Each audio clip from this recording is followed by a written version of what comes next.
Hello, welcome to the show. Thanks for coming in. I'm about to show you my fat farming. I just needed some animal fat, so I got in a little bit of a confrontation with some griefers. Was low on ammo. Thought I'm gonna head over and do my little farm, and I'm gonna show you guys how I do it. Now you can see the numbers at the top of the video. 19 explosive ammo, $14.40, 390 XP in 10 minutes and 20 seconds. That includes reloading to a new session. That includes fast traveling over the roads and selling to a butcher. That's cash money in my pocket. Oh, that's round trip, 10 minutes. That includes crafting time as well. That is complete 10 minutes, 20 seconds round trip, 19 ammo. And I tell you what, that is way low rate. Because honestly, if you don't care about that $14.40, because I usually don't care about the $14.40, I'm only doing it in order so you can understand that you can do it too. If that $14 means something to you, then go run the roads, sell your stuff. But me, I usually skip going to roads. When I'm doing this, it's just kill, craft, reload, kill, craft, reload, boom, boom, boom, boom. I'm knocking them out so fast, I don't know. I might be getting 3 ammo per minute. You know what I'm saying? Like, next time I do this, I will skip going to roads. And we'll figure out, when you skip going to roads, how crazy it can be. Because, I mean, like, you can go to roads and sell, and you can even still hit 2 ammo per minute. Still going to roads and selling. But if you skip going to roads, if you just skin these with full-on feathers, full-on meat, where you're just taking the fat and you're crafting ammo, and you're taking the fat and crafting ammo, and that's the only thing you're getting out of them, and you don't care about that $14.40 every time you fill up, then you will be crafting ammo way faster than 1.84 explosive ammo per minute. Way faster. My next time I go out here, I'm gonna make a video then, and I'll demonstrate. And I think we're gonna be close to like 3 ammo per minute. That's ridiculous. 3 ammo per minute is 180 ammo per hour. Okay, and people are always saying like yada yada, this and that and the other thing about it takes too long to craft explosive ammo, and it's not worth the $1,000 for the pamphlet. It's like God mode. You can one-hit body people. Like, it should take a little bit of time to craft it. It should be expensive for the blueprint. Those things are logical things. They make sense. They're not necessarily cons. I mean, like, if you want God mode in a video game, you got to put the time in. You don't play an MMO or anything like that without having to put time in order to get the power to pwn people, okay? I mean, like, it's just not even that hard to do. Go get the fat. People saying that, I just feel like they don't even know. They're just like farming pigs in some, shack on the side of a hill or something. I don't know. Flatneck Station's where I went at first. When I got my pamphlet at first. That's where I went.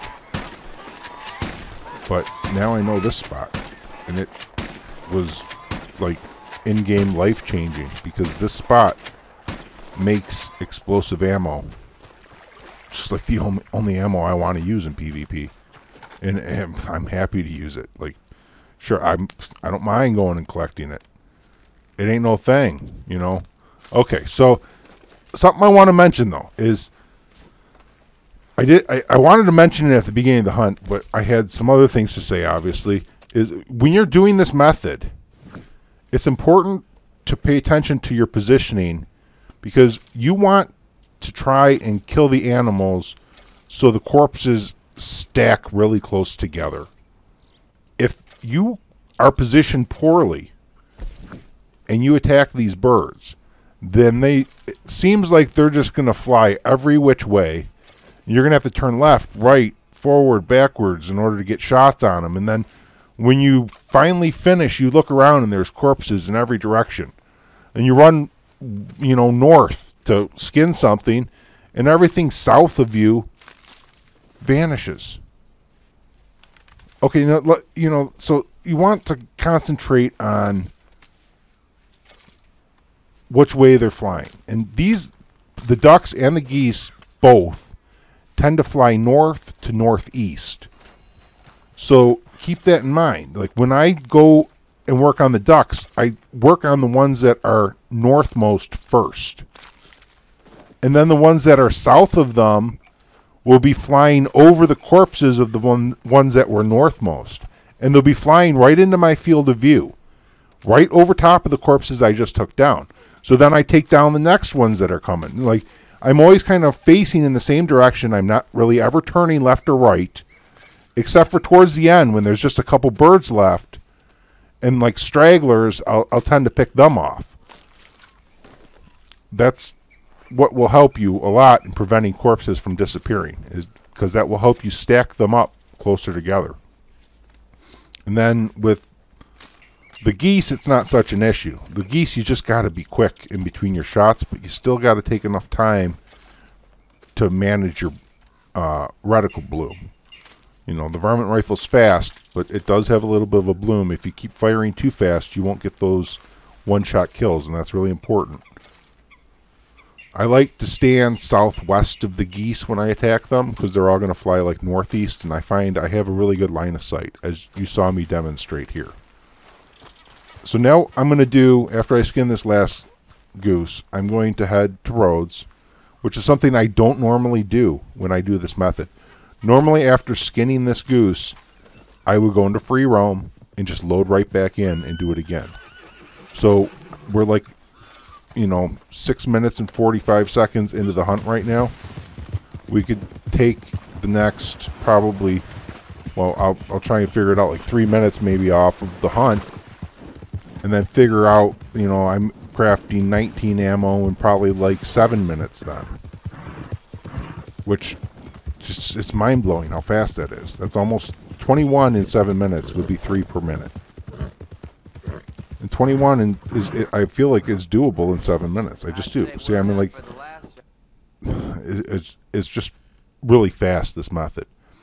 Something else to mention is the video I have about this method, which gives more tips and tricks. It involves like a time of day issue. These waterfowl will only spawn during the daytime. They will not spawn at night. They will not spawn during a thunderstorm. But that rule is just specific to this area. There are areas where waterfowl spawn at night. There's also another location that has geese right in Heartland Overflow. I have another video which I released, I'd say probably like 2 weeks ago. And I'll link it down in the description. And it shows you where the other location is for geese. Sometimes you'll go there and you'll find a deer or something in the spot that you saw me shooting those geese just now. And in that instance, it's really nice to know where there's a second spot to go get some geese. And that way you're not going to be without any geese on that session. So I'm about to go back to Rhodes, and I'm going to free roam, and then I'm going to craft ammo, so I'll be back down to 0 animal fat, and we'll be right back off to where we started in the first place. And we'll have 19 ammo crafted in 10 minutes and 20 seconds. We earned 390 XP. I actually shot down 20 birds, but one of them despawned, so I didn't get the extra 10 XP for skinning it. That's how we ended up with 390 XP instead of like 380, because we got 19 animal fat. You would think that's 19 birds times 20 XP per bird. You'd think that would be 380, but actually a 20th bird I didn't get to skin. So I only get 10 XP for the kill. I don't get the extra 10 XP for skinning it. And it translates to 110 XP per hour. But like I said, that can be beat quite easily if you don't care about the $14.40. You skip going to Rhodes, and you're going to cut like 3 minutes out of this, and you'll be close to 3 ammo per minute. And then if you need 60 explosive ammo or 60 animal fat at 3 per minute, you can do that in 20 minutes. You can fill up on animal fat. It's like almost every time. I hope this was helpful to you. I do have some bonus footage at the end of this episode, because I only am timing the section from a round trip perspective. And we're about to get right back to where the episode started here in a moment. Once I get this ammo crafted and get back to my horse, then we're going to be right in the same spot heading towards the hunt, just like I opened up with the video. And I included my next hunt, and I time-lapsed it at 500% so that it will go really nice and fast for you. But you can see what I get on the next round. I appreciate you coming in. If you're new, don't forget to hit that subscribe button. If you like this video, please give it a thumbs up. And until next time, happy hunting.